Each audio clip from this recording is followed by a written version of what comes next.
Hello, and you're very, very welcome along to another episode of the JMac podcast. And of course, this podcast is brought to you by orcaretch.com. Use the promo code JMac podcast to get 15% off on their website.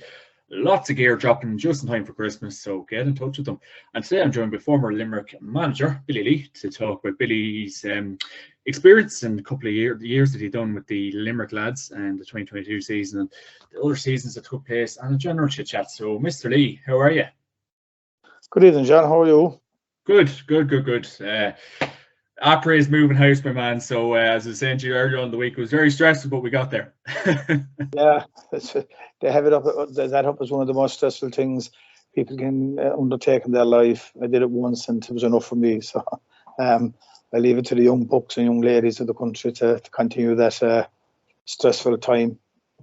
Yeah, we were kind of speaking off air. It's maybe similar enough to maybe to managing the county team, but as you said, maybe moving maybe twice or three times. But I suppose county is fairly continuous.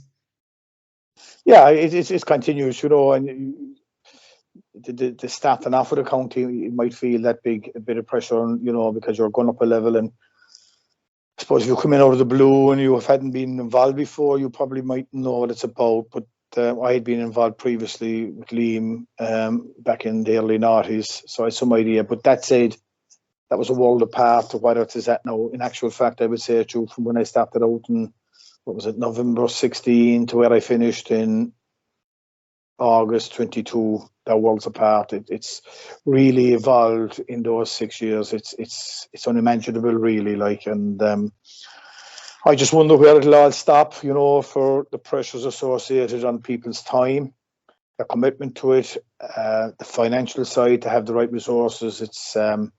It really, really is becoming very elite, and it really, really is professional now.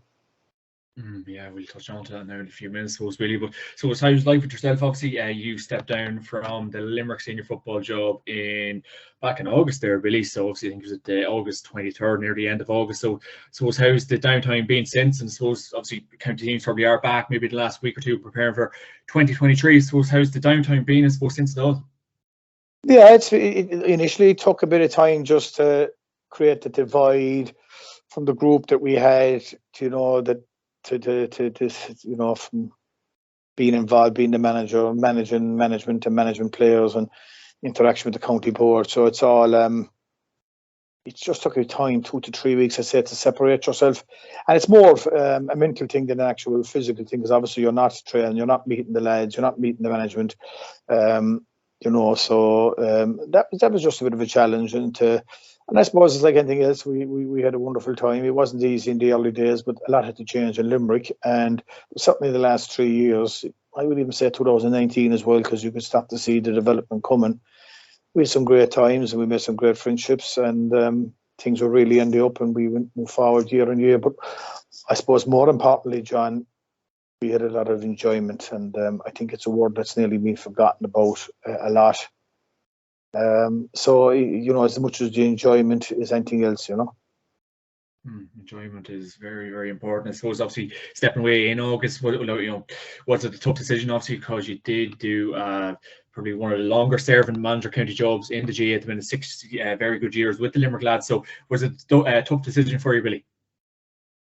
It wasn't straightforward, and I suppose ultimately I found 2022 quite a difficult time in I suppose, those mornings I was waking up and there was a fuzziness in my head. I had a chat with Stephen Lucy, we'd sit down for a bite to eat one day when we were all over there in August, and he explained to me there was a lot of fatigue. I suppose when I started out the job, I was working in Newcastle West as manager of Ballygown plant for Britvic, and I took redundancy from there in October 20 and took 6 months out in through the COVID, and then started a new job in Dairy Master in Causeway, County Kerry, which is an hour from door to door, and that put unbelievable pressure last year time wise. I was there, I suppose what I'll call the COVID season, but that only lasted about 12 weeks, and 4 of those weeks had started before I actually started back in the county. So really that was only a 9-week span. But I found last year, you've got to be going to bed early or getting up early in the morning, which I didn't have that challenge when I was only about 5 minutes drive up the road. So I found that difficult, making sure that everything was being done.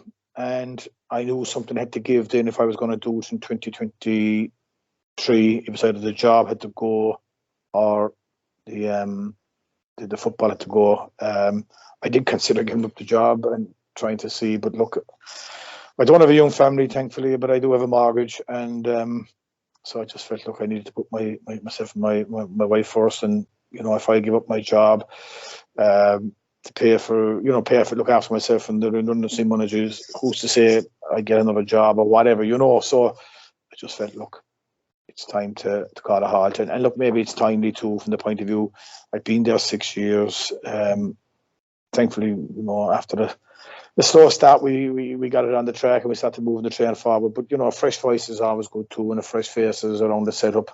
It wasn't easy, the lads wanted us to stay on, and I would like to have stayed on, but it just feasibly wasn't possible. I was doing 40 hours a week in the job and 40 hours a week in the football, and that didn't even hold pile else time wise for family, Yeah, absolutely. What is important, as you all say. And I suppose reflecting on 2022 year that was, Billy obviously getting to a monthly final, get promotion to Division 2, so relatively pretty a good year from Limerick's point of view. I suppose looking back at 2022, Billy, were you happy with your year's work? Yeah, we were. We certainly were. Like our expectations start to the year. I was never one for kind of setting targets in stone. I just feel that you can do that. If you're the top end of maybe the McCullers or the Kerry footballers or the Dublin and all that, you have that objectives and it's more tangible. Coming from a team that you're the lesser sport in the county, lesser J sport, and in our case the lesser sport of the 4 field sports in Limerick, in the county of Limerick. You can get your season get derailed if you put too much stuff, very direct commitments or targets. What we generally tend to do was aim for certain areas. So for the league, for us, I felt that top end of Division 3, strive to get up, and as you head into the last 2 games, could we fight for promotion spot? That would be my broad aim of it. Going into the championship, it was about trying to win a championship game and try and win one away from home. That kind of focus on that rather than saying we were going to beat Clare and then we're going to beat Tipperary and aim for the Munster final. We don't have the tradition, and we didn't have the previous 10 years very tradition to say that we should be doing these things.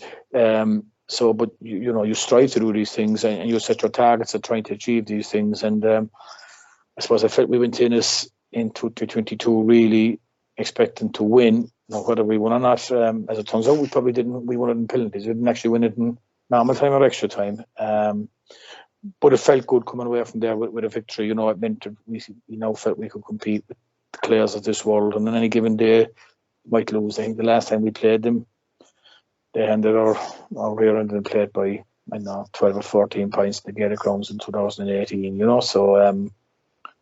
So as I say, it was good to come away, feeling we won the tie, Yeah, I suppose kind of reflecting on the league campaign this year, Billy, obviously getting to a league final against. I can't hear you. Oh, yeah, go on. Oh, you can hear me now, yeah? Yeah. No, perfect. No, I was just saying, reflecting on, I suppose, the league campaign that it was this year, Billy, and obviously getting a trip up to Croke Park to play Loud in the league final and maybe coming a few points up short. But I suppose getting to a league final, obviously, for a county of like Limerick in the football, it's a great experience for you, the players, supporters, everyone. Yeah, it was. I suppose to put in context how tight Division 3 was, with 80 minutes of our competitive league program left, we were facing relegation battle because we were a point or two down against Laois, 10 minutes to go.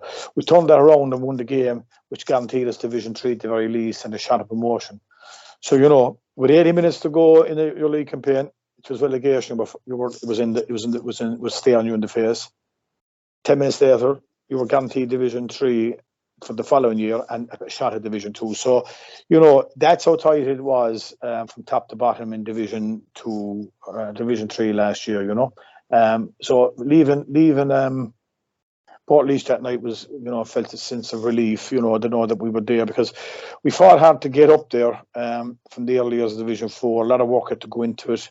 We had to go to get Sligo to get the win to get us promoted. And then the 2021 season was shortened. You had two 14 groups, and with 2 games away and 1 at home. The Tipperary game that year in the league was a huge game for us, because just to avoid being in the relegation semi-final that year, I felt we had to win our home game and try and pick up a result on the road, try and put us in the top 2. And thankfully we did that. So then we went into that was in 2021, a shortened league campaign, and then we had the normal league campaign, and we wanted to keep the momentum going, and we wanted to keep, winning games, so to try and keep that minute, and show to the younger kids around the county that if playing football with Limerick would there's tangibility in it, in terms of you can win games and you can perform, you can be the big days out. So I always felt there was something tangible for us to walk to and to try and aspire to and achieve. And so thankfully, at the very least, we knew leaving Portlaoise were in Division 3, and having a home game against Fermanagh, what was a nice summer's day. It was just nice to have that, and a lot of people come and enjoy, the families more especially, with their own, and see the work that's been going on over the years. And that was a great day in the GAA grounds for all of us, maybe more so than the league. The league, I felt, was league final is great for the boys. They got their run out in Croke Park and all that. Them things at this age of my life, I don't, medals for the lads would have been great. Division 3 champions if we could have beaten Louth.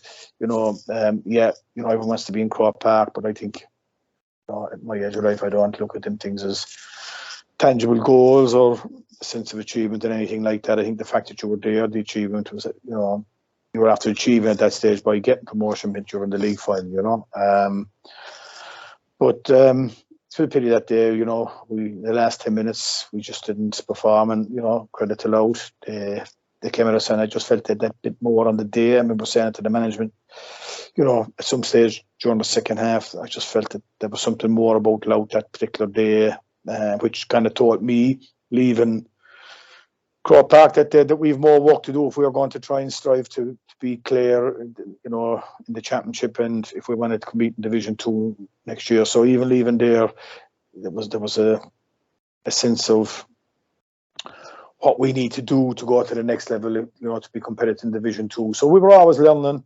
always had something to try and achieve, and in particular games we'd pick up something that you had to work on to really try and keep the momentum going and sustain the journey we were on, And I suppose obviously the league campaign you did have, and obviously I suppose we could chat in a few minutes maybe about the league and the championship, like the differences and the benefits of the league, I suppose, Billy. But like getting to a league final, do you feel obviously like that was probably the end of I suppose obviously not getting over the line closely, the close game it was, but do you feel like that was like the result of a pretty good league campaign? Like overall, you're like obviously Limerick probably aware of the story of the whole 4 leagues, you can already say. Yeah, I think it was. I think, the day in Antrim, like we always had something that it was either a physical challenge or a mental challenge to us in the course of the campaign, that we had to stretch ourselves, and we were meeting this new challenge for us, and we put a lot of attention on those things at given times. And, the day in Belfast was one huge, if I was to take away one performance in 2022, I think that was the victory that kind of really gave us a lot of belief and confidence in ourselves. We played Antrim in leagues in Newcastle West and in Kilmallock and in Portland in the previous years, and they beat us. And the well-deserved victories for them on each of the occasions. And to be able to go up there to Belfast and beat them up there, we just felt it was a kind of a significance to it, that mentally and physically. And I suppose during the game, and it's probably not something people would have kind of been watching or known probably at the time, because they wouldn't have been really into the detail of our players or our team, but we lost Killian Fahey in the warm-up, and we had lost Patrick De Bruyne, who had started against Louth the previous week. So we 2 starters down, and we'd lost Mike Donovan as well 5 minutes into the Longford game. So all of a sudden we were 3 starters down up to Longford. And halfway through the second half, we lost 2-3 more players through injury. So we delved right into the squad, and it was something I put a lot of time into building the squad. So knowing that the lads were in position to the jersey at any moment in time would be under pressure to hold their jersey, which made them work harder and find that extra improvement they needed to do as individuals. And if ever our squad was tested, it was that day. And so the significance of having played a team 3 times in the previous number of years and they were comfortable victorious. So that just gave the lads a lot of sense of belief in themselves and felt that they'd, I suppose, inverted commas, come of age of sorts. And we went on from there. Look, the following match, I think we were beaten by Louth in Limerick in an awful day, really. And 10 minutes to go, it didn't look possible, but credit to Louth, they got over the line. And then we had to go to Wicklow, and we won up there, and we were down to 13 men for the last number of minutes. Again, that just felt a kind of a momentous day as well, to be able to just kind of show that the Antrim game wasn't the one-off, because we were down to 13 men against 15, playing a bit. I think we were playing against the elements, whatever bit of a breeze had blown that day. Just felt, again, another kind of step forward. Westmeath beat us in the Gaelic grounds, and then, as I said, with 10 minutes to go against Laois, we got a point down, having been up at half time. So there was lots of little things going on that was challenging us, both mentally and physically, and challenging the group. And we always seem to kind of manage to overcome it. But I think it all unhinged above in Belfast that day, when we were down numbers, losing players. We even lost a sub. With Robbie Burke kicking around at half time, and he got injured. It was one of those days against Antrim, and we managed to come out of there. It was quite an achievement by the group, I would say. So I think that kind of, I suppose you make your own look in life is a motto I'd agree with. And maybe the group, they worked out so many summers and campaigns in the previous 2 to 3 years that maybe that particular day we made our own look by having a competitive squad, by having lads capable to come off, start the game, and to replace Mike Donovan, part of De Bruyne, Killian Fahey. And then when we lost Keane Sheehan, we lost Paul Maher. I can't remember who else, but I suppose you make your own look. So that was probably a significance. Kind of the lads knew themselves in from there that there was a competitive group, and there was capability within the group, and the year took off from there, I would say. Absolutely. I suppose, like, I was talking to Ian Corbett a couple of days ago, and he was kind of remarking maybe, and I suppose the general opinion always is, the league is probably the best competition, really, I suppose, Billy, and then you come up towards the championship, and I suppose you play the mighty Kerry that you stayed in the Munster final. But I suppose your kind of take on maybe, I suppose, probably that imbalance, really, you play similar teams in the league, and then you come up to the championship, and you could be playing anybody. There you go again. I for some reason it's breaking up in me. Yeah, could you hear me there now? Yeah. Yeah, I got you. Yeah. No, I was just making the point. We were just I was talking to some, I suppose, ex-players, and everyone, suppose, the general opinion obviously the league is the best competition, because you're playing teams of a similar standard each week, and then you come up towards the championship, and I suppose you could be playing anyone, and then obviously you just came up against Kerry in like the Munster finals days. So I suppose your take maybe on that, jumping from the league competitive games each week to the championship, whereas the league is what it's all about nearly. Yeah, I think that's fair comment, John. Look, I suppose if I go back, I know what your campaign it was in what year did Kerry beat Cork by 28 points in Killarney? Was it last year? They beat Clare, something similar. Yeah. They did it. So that's a Division 1 team against what I'll call now 3 Division 2 teams. That just nearly tells you the divide between Division 1 and Division 2. Yeah. And Meath would have had challenges with Dublin in the past, Kildare, they're serious footballing counties. And, when Dublin won their pomp, these counties were struggling, really, strongholds, as I had gone up seeing Meath winning All Irelands, Kildare knocking on the door for All Irelands, and just telling you the way it's going, It's full on. It's requiring a county board to be fully engaged. And I suppose, I never talk about anybody else except myself and my own county, but I remember getting involved in 2016, and I'd been training Austin Stacks, and there was a jump forward from what Stacks were nearly doing more than what Limerick had been doing when I went involved, but up the lads with the time. It's just a lot to embrace and understand what's involved, you know. And I think if management and players don't fully understand that, I think it can be hard for officials to understand that. And, you know, most officials will always be a generation ahead of the players, and we nearly always relate back, even management now, I suppose, and we relate back to what it was like when we were playing, and now we're probably grappling with why does it have to be this intensity? But that's just the way it's gone, and I don't think it's going to relent anytime soon. And I'm trying to figure out my own head, where's it actually going to stop? But there is a gulf probably being generated between the top Division 1 teams, top teams in the country, and the rest. And you know, that's where the league does become very intriguing. You know, as I said to you, 10 minutes to go in the Laois game, 80 minutes from that, we were facing a relegation battle, and 10 minutes later we were safe in Division 3, facing the chance to go into Division 2. And that's true for most of the divisions, you know. Relegation in Division 1, promotion relegation Division 2, promotion relegation Division 3, and promotion Division 4 any given year. And, you know, I think there's a huge, you know, maybe we don't take the league as credible as we should as an organisation, because it's certainly creates great attention on social media during the last two games. Everyone's watching results, wondering what way it's going to go, and I just think it captures the imagination of people. Whereas I don't believe the championship does until you get down to possibly the semi-final, certainly the quarter-final, but I would say in some cases the semi-final at this stage. It's unfortunate, but that just seems to be the way it's gone. Yeah, I suppose coming away maybe from the league final, and obviously like playing a big game in Croke Park, and obviously the league final, and who's getting Limerick fans up. I suppose obviously you being manager of like the Limerick lads for the last 6 years, you know, like, kind of getting them hyped up for the championship, probably when you basically know what the end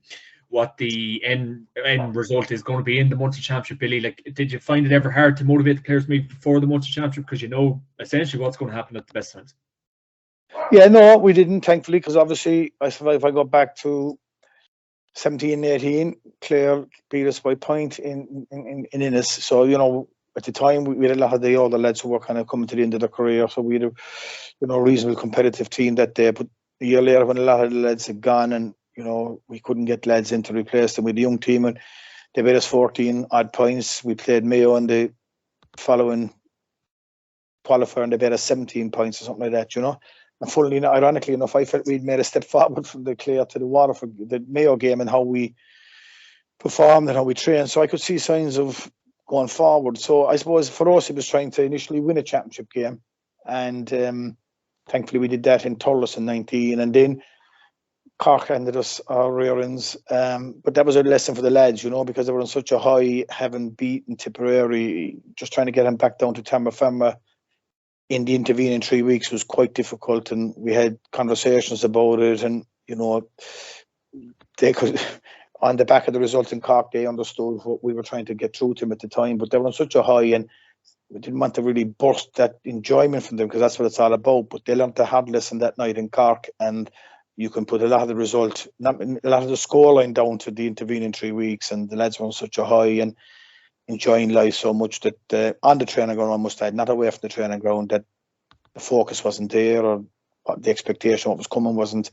But they learned that lesson, and thankfully we went on and formed against Westmeath. So we were always finding some reason to try and find ways of improving. And then when we to go back on, we felt we should try and win another game in the championship in 2020. I think we'd blown Waterford, and then we'd clip at home, and we were trying to see could we do something in those games, and thankfully beat Waterford. So that was 2 years back to back, and, you know, Connor kicked an unbelievable point to equalise in the Gaelic grounds, and we were beaten in extra time. So that gave us another impetus, right? We've got to try and get them Munster final at somewhere down the line without ever really being spoken. But now can we win another championship match? And then we played Waterford, kind of beat them well on the day, and then Cork, you know, game, I felt we didn't perform to our best, but there was always something, and we were never thinking of the Kerrys of this world. We was always trying to find a reason why we were going to try and do something, or for ourselves, or we owe this to ourselves or that to ourselves, whatever the case may be, you know. And thankfully then, look, we got 4 years in a row winning games. and that was huge. It gave a lot of lads a lot of confidence, and felt that, you know, in the course we defeated Tip, Clare and Waterford. You know, I had a couple of 2 games against Cork in the last 2 years that, you know, we felt that we could have gone either way on the day, and obviously Kerry was a step too far. Numerous reasons for that, but, you know, it wasn't something that gave me sleepless nights after the event. You know, when you go into take on Kerry and Killarney on a summer's day, and you know we're coming upwards, it's a daunting task, and you know, so that was a good experience for the lads, daunting one for all of us, management included. So just one of those days. I felt the boys would bounce back against Cork, and felt they did. We just didn't take our chances. But c'est la vie.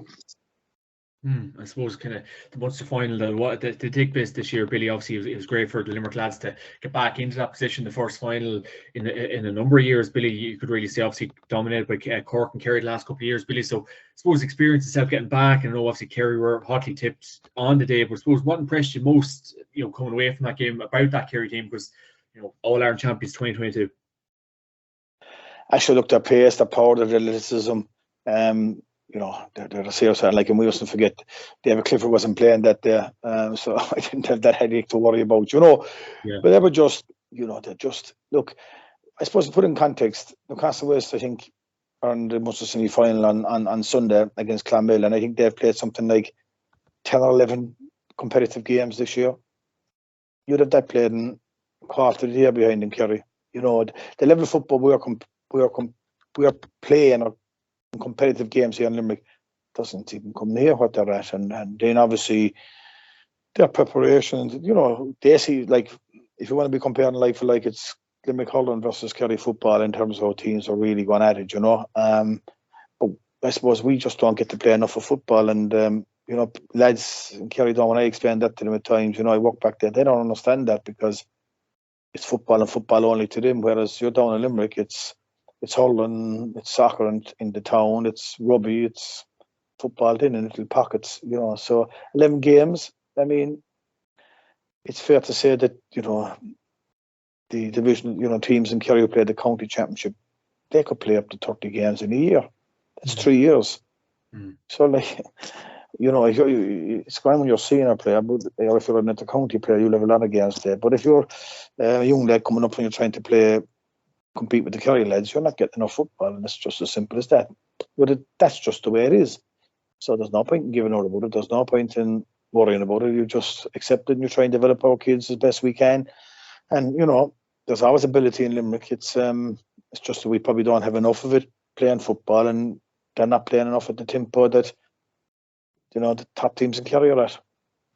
I suppose obviously the last 6 years, Billy, you did kind of see up close and personal. Like, do you feel maybe the gap is kind of closing? Obviously, you know, from an All Ireland point of view, obviously Dublin, you know, maybe people say maybe they're not as good as they are, but they've obviously 2 serious additions, and the names of Paul Mannion, Jack McCaffrey, and, you know, Mayo, the likes of Galway kind of coming up again, and the usual kind of suspects, and even in Munster. Like, do you feel the gap is kind of closing? I know obviously Kerry are a bit of a runaway train, but do you feel the gap is closing a bit more, or are we in for more years of turbulence, I suppose?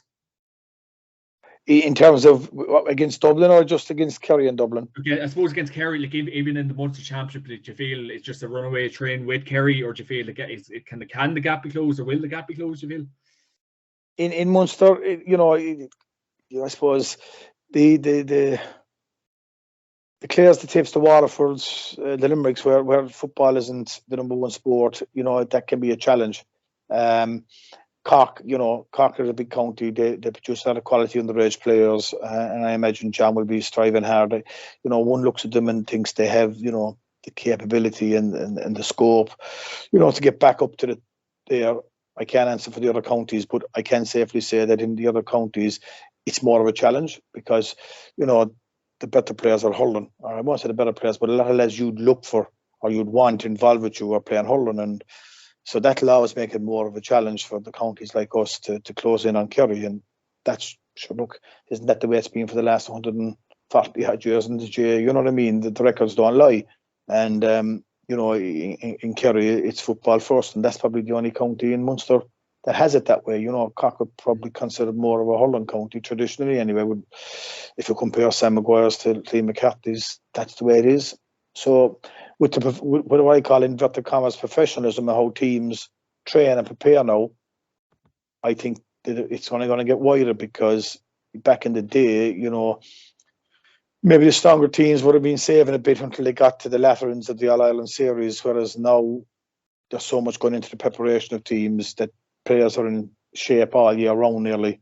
You know, okay, they get more sharper nearer the business end of the championship, but for the most part, you know, they're not coming back in the day when you had to put bin liners inside your jersey to sweat stuff off. That day is gone. There's too much professionalism now, so I think catching teams now is going to be more of a struggle for counties like us. So yeah, I think that's just the way it's going to be, unless it's somewhere down the line the wheel turns back towards where it was back in 13, 40 years ago, you know.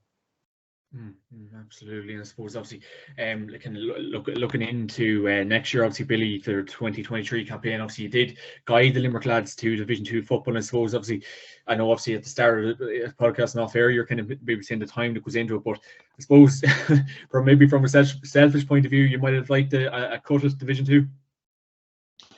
Yeah, sure. Look, you'd always like to be challenging yourself to see how you could get on, and you know, playing the likes of Derry and Dublin, Kildare, Meath, Clare, Cork, you know, Louth. So you know, it'll be a big day. I think Dublin come to the Gaelic grounds. You know, that'll be a great day for Limerick football, because you know there'll be a lot of excitement wanting to see the Dubs in action. They might need the Google Maps, will they? Sorry? They might need the Google Maps to get there. Yeah, probably so. That'll be just come outside the M50. But yeah, so I think that'll be a great day for football in Limerick, you know, to see the Dubs in the Gaelic grounds, and you know, bring in the kids from the different schools and clubs, you know, and I think that, you know, might help Limerick football for the future, you know. Obviously going up to Derry, I think they're going to Derry in the first game, Dublin at home. I think we're away to Cork, and I'm not sure Kildare. We've Meath at home. I know that at some point, I think it's round 5. You know, like there are counties: Cork, Meath, Derry, Dublin have all won All Irelands over the last 30 odd years. You know, and so you know that's good. And sure, look, that's why we wanted to try and get to over the years. You know, to try and promote football within the county, and you know, while we don't have the numbers, we still have enough to compete with these counties, or you know, try to compete with these counties. We'll see how the year goes for the lads, you know. But you know, we've shown in championship that we've competed against Cork and Clare, you know, league against Louth. So you know, we should have the whole no fears and being able to compete. Now, winning games might be another step forward. Unfortunately, we've lost Josh Ryan for the year, I'd say. Josh broke his leg in playing for Doon in the hurling championship, you know, and that's 1 or 2 knocks from last year's campaign that 1 or 2 lads are trying to clear up. So hopefully they'll get it cleared up in time and get back at it. And you know, sure, look, whether I was there or not, all we'd be asking for is we put our best foot forward, go out there, give it your best shot, and see, you know, where it takes us, and try and learn and try and develop and try and keep the momentum with Limerick football in the space that's at. And you know, that's all I ever asked of the boys, and that's all I think Ray'll be asking of the boys, and I think that's all the boys will be asking themselves. And at the end of the day, that's all anyone can ask of themselves is, you know, be sure to be enjoying it, put in the hard work, and stick together, bit of teamwork, and thrive on.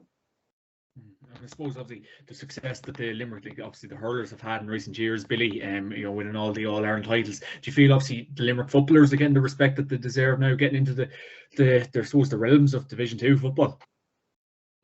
Yeah, look, I suppose and people wouldn't speak. Final appearance as well, yeah. Yeah, I mean, look, people wouldn't see it in the crowds that come following Limerick football.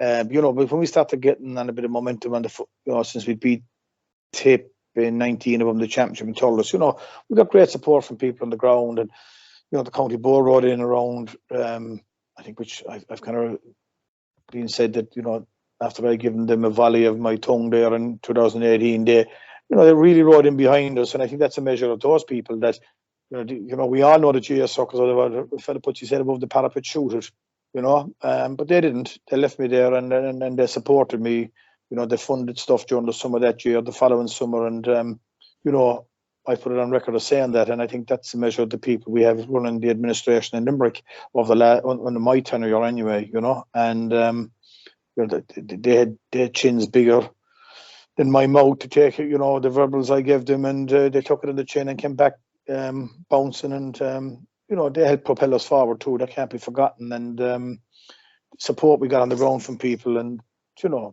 well wishes, and the amount of messages you get on the phone after a match, a significant match, it was just huge. It may take you the bones of a week to get back to all people, so the support was there without a doubt, and if you look at the cost of living these days, with the Limerick hurlers going so well, and Limerick being traditionally a hurling county, people didn't have the money to be going everywhere, and I fully knew that, but we had the support of the people on the ground. They were delighted to see us putting our best foot forward, and made them proud that now all of a sudden we had two teams on the up, and certainly the hurlers were at the pinnacle. We certainly weren't, but people knew the efforts we were putting in was promoting Limerick in a positive light, and they enjoyed seeing the word Limerick in a positive light from a football perspective. So we got huge support on the ground from people, Absolutely, Billy. And I suppose obviously a Division 4 National League title and McGrath Cup.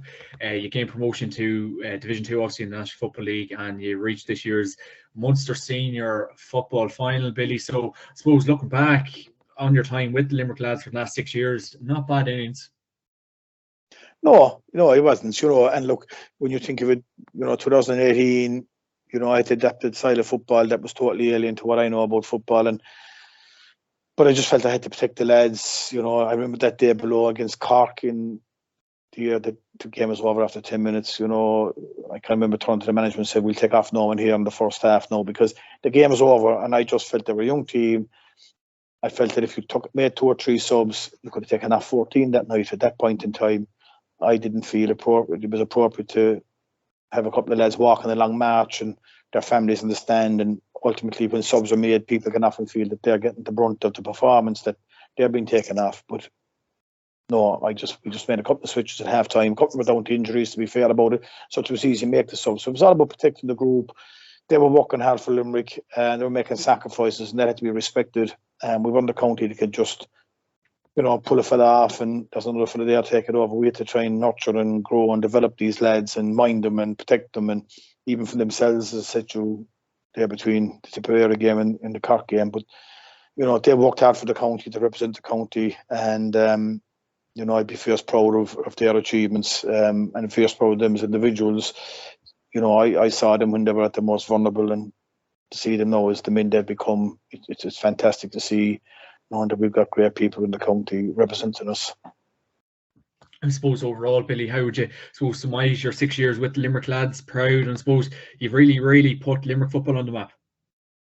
Yeah, enjoyable and great friendships made, both with the players and their families.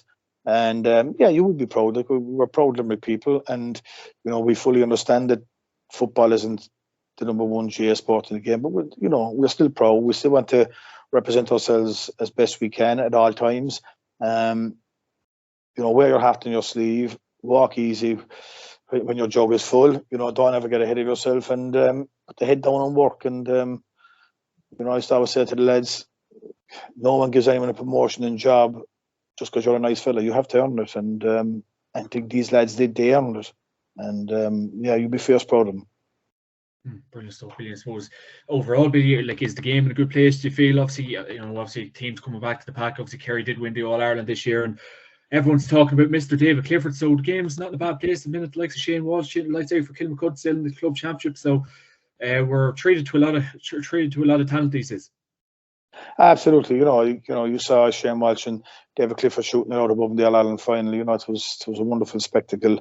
David Clifford seems to be, I don't know how you describe him, but I don't think the man that's going to mark him is born yet. Yeah, true. Yeah. You can put it in high, you can put it in low, you can put it into his right leg, put it into his left leg. We all look at players, and you try and find a weakness so that you can target him. And I think if you look at David Clifford, I don't think there's much, if anything, anyone could say there's a weakness there. But it's fair to say, there has been some lads, the way Cork managed him in the championship this year. There's probably a template for teams to try and go about it, and it's fair to say Mike Fitzsimons did it, or a good second half them above, and so it's manageable, but it takes huge effort, and you need to have a series of capable players, and I suppose the first thing they need to have a lot of belief in themselves, because within there someone to Mark David Clifford and they don't have that self belief, it could be an awful if you stop doubting yourself with the fella of his capability around you. It could be a tough day in the office, but it's wonderful for the game to have, players of their ilk. Shane Walsh, David Clifford, Paddy Clifford, Shawnee O'Shea, Steve Young, Power for Blow and Cork. You mentioned Paul Mannion and Jack McCaffrey coming back to the fold. What's his name? Conor Callaghan. Yeah, it's great, and there's many others that I've just their names escape at the moment. Young Canavans above and Tyrone, seem to be the real deal coming through, and it's wonderful for the game, and it's it's great to see. Like, if you look at the Ireland Championship, probably the top 9 or 10 teams in the country fighting out for Liam McCarthy, and we wonder why the Ireland Championship is much more better than the football championship. It's because you have the top 9 or 10 teams in the championships fighting out for it. So if you took the top 9 or 10 teams in football fighting out for Sam Maguire, you can imagine what it'd be like every Sunday. And that's why the football championship doesn't kick off until you get to the latter stages, because that's when the cream of any given year comes to the top. Whereas in the Holland Championship, they're bang at it from the get-go, and that's the difference. And I think we just got to accept it the way it is. And we all like to be in the Sam Maguire. I get that, but when you start out in the provincial championships, it's fair to say you're starting out in the Sam Maguire. If you can come through the provincial championships, you deserve to be. You're in the Sam Maguire. So that's the way I view it. It's very simplistic. It's very, people might say, well, that's the provincial championships. But ultimately, it's the provincial championships that lead on to Sam Maguire. So, but I think if the championship get to a point where it's somewhat similar to the Hurling, I think you'd have fierce games. Can you imagine Tyrone and Dublin and Kerry and Mayo and Galway and Donegal and Monaghan, these things bouncing off each other week in, week out, and others? There's plenty of other teams capable of stepping into that space. Mm-hmm. You would have a serious football championship from the start to from the flag fall to the finish. Yeah. And that's the bottom line. And look, hopefully the Tailteann Cup and the Liam McCarthy the Sam Maguire will probably start to see a bit more of that now as the years roll. Brilliant stuff, brilliant stuff. I suppose last question: what advice would you give? I suppose a young coach kind of starting off to get into management, or general life advice, because obviously you've been involved in the game so many years at this stage, Billy.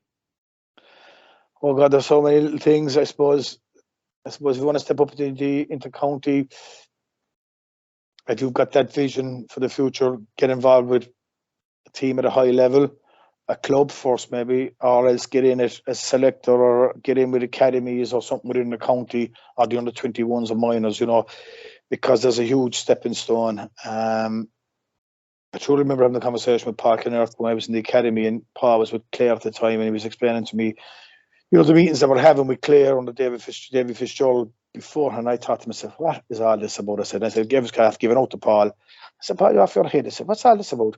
Within about, I'd say 6 weeks of being in Limerick, I was at it myself. So even there was I involved with, at a high level of sport. I was training the stacks at the time, I think, and even I didn't fully grasp it. And so there's a huge stepping stone from what's involved. Maybe not true for all clubs. You take the Kilmacuds and the Nima Rangers of this world. Maybe teams, Corofins and others like that. They're probably at that already, but it's not true for every club. And so there's a serious lesson in terms of how much time is required. That's the first thing. So know what you get yourself in for. You certainly need the support of your family, especially for a young fella with a young family. That is paramount. And if you can't give it that amount of time, just got to be careful for your own personal circumstances don't suffer. The other thing, and I suppose you've got to enjoy it. Why would you give? If people go into a job and they don't enjoy it, they tend to leave it. Why would you go into something and not enjoy it and spend 40 hours, odd hours a week doing it if you're not enjoying it? So you've got to enjoy it. You've got to enjoy the company of the people around you. You spend a lot of time talking to them in their company. And it's not to say that people can't challenge each other, but you certainly need a a respectful, group, they respect each other and treat each, so it's got to be enjoyable.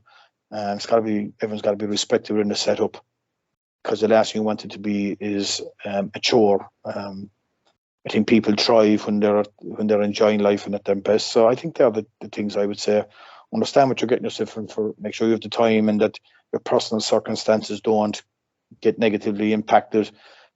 And for sure, enjoy the job, because it's not going to last forever. And I did 6 years of it this time around. I think we were 6 years there the previous time as well. And they roll very, very fast. Within the county, you're not really enjoying the win the previous week, because you're focused on the game coming, and you don't let yourself get ahead of maybe, but people should be entitled to enjoy games and victories. And generally you'll find in the GAA people don't, because they turn their focus, and I suppose they're afraid of, the old adage of cap in the back is 6 inches from the kick in the rear end. And I think that's very evident in GAA. People don't let themselves enjoy the moment because they're afraid of what's coming down the track at them, or people might say, sure, they got ahead of themselves and all this, that and the other. But I think people are entitled to enjoy certain moments in a given season, because people work extremely, extremely hard at it, Yeah, they absolutely do, Billy. They absolutely do.